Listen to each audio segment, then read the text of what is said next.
Hello, world. I'm so glad you made it here.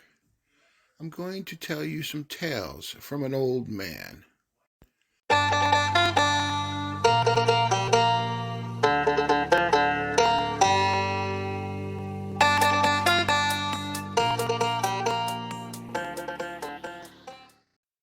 I'd like to take you back when I was 11 or 12, and very close to where I lived, there was a candy and comic book store.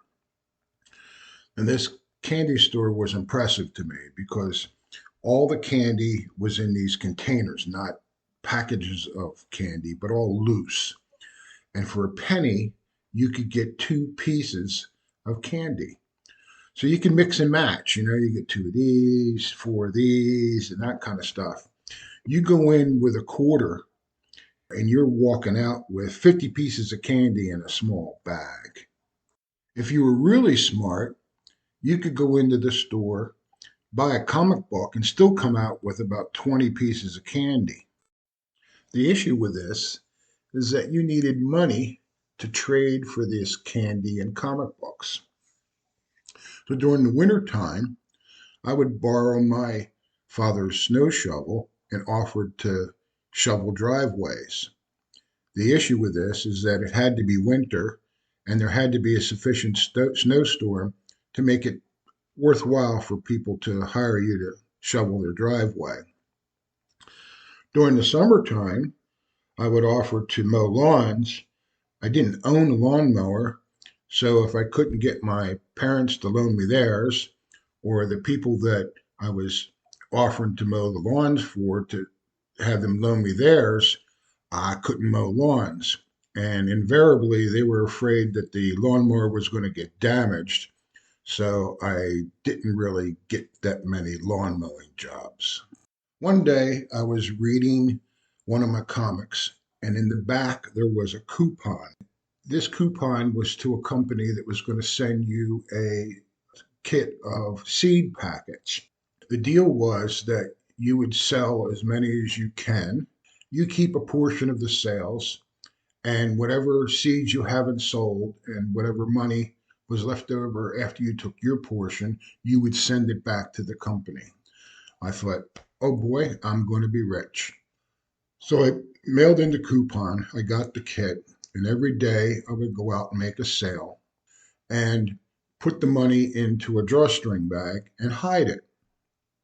For some reason, I thought it'd be a good idea to keep changing the places where I hid the money.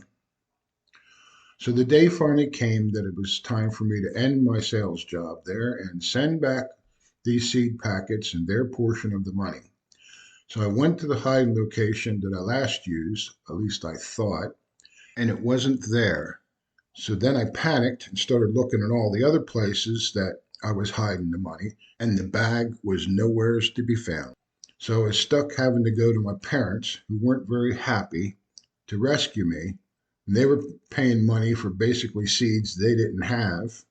I also didn't factor in that it costs money to send the seeds and this company's portion of the sales with the post office. So that was the end of my sales career. One day, my two cousins came to me and asked me if I wanted to have a job setting pins. Their father, my uncle, had belonged to a moose club, and although it was basically set up for guys to go there and social drink, they also had four bowling lanes. The issue was these bowling lanes weren't fully automated. They needed people to pick up the loose pins and send the balls back to the bowlers. The way that the job worked was that you would go into a back room and there was an access hole in one wall that was at the end of the alley. You would climb into the hole and get up onto a platform, and all the alley pits were there, just in front of you. So with three of us, one would climb up into the hole, go to the far end of the platform to set pins for the first two alleys. The second of us would go into the hole and pretty much sit right there because those were the other two alleys. And the third person would sit outside, waiting for their turn to go in and set pins. It's very dusty, and we chewed gum in order to keep our throats from getting real dry. In addition, when you jump into a pit to pick up the loose pins and roll back the ball, if the person in the alley next to you was antsy in the pants, well, they would roll their ball down and these pins would bounce around and you'd be ducking and dodging these pins. The automation came in when you'd putting all the pins up in the rack.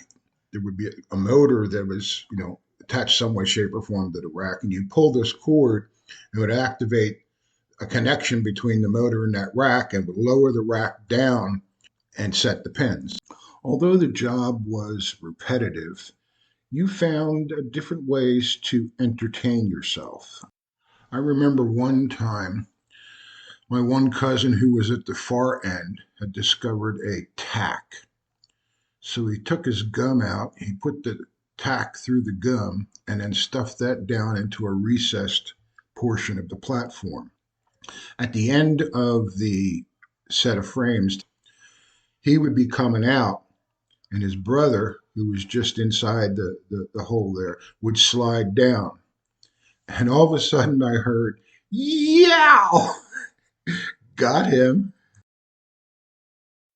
Another time we had this bowler who I guess thought that if he bowled his ball at Mach 2, he'd knock down all the pins.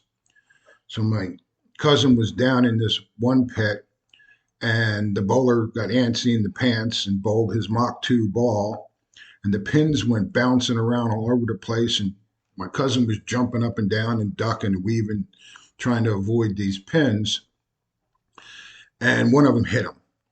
So that made him mad. So when he jumped into the guy's pit to pick up the pins and all, before he rolled the ball back, he spit in the thumb hole, and then he sent the ball back. Moments later, we heard this guy say, "Hey, what's wet back there?" And my cousin hollered back, "Oh, sorry, I spilled something." The guy said, "Well, be more careful." Got him. And then there was the time when there was women's night. This one woman, I think she was there just to socialize because she took a long time to bowl her balls. So my one cousin was down in the pit. He saw that this woman was next up to bowl. So before he pulled the cord to lower the pins down to set them, he took one of the pins out and put his gum on the bottom. He put it back in the rack, pulled the cord, pins came down. Everything's looking peachy keen. This woman finally, after she gets done telling whatever tale she was going to tell with her girlfriends, finally bowled the ball. The one pin with the gum on it kind of tilted over at a weird angle. You hear the lady holler, "Hey, I'm not that drunk. What's wrong with that pin?" And my cousin jumps down in the pit, picks up the pin, pulls the gum off, says, "Oh, sorry, something got caught on the bottom of the pin." The lady says, "Well, reset the pins. I'm going to start over." Got him. Well, I hope you enjoyed that little tale. It's all true. And if you had a similar experience or simply want to share your thoughts on this channel, please post a comment. I'd also appreciate it if you subscribe, but truth be told, I'm only interested in comments. On the first of each month, I'll post a new tale, and each Saturday, I'll either post a goofy video or some thoughts or responses to comments. Thank you.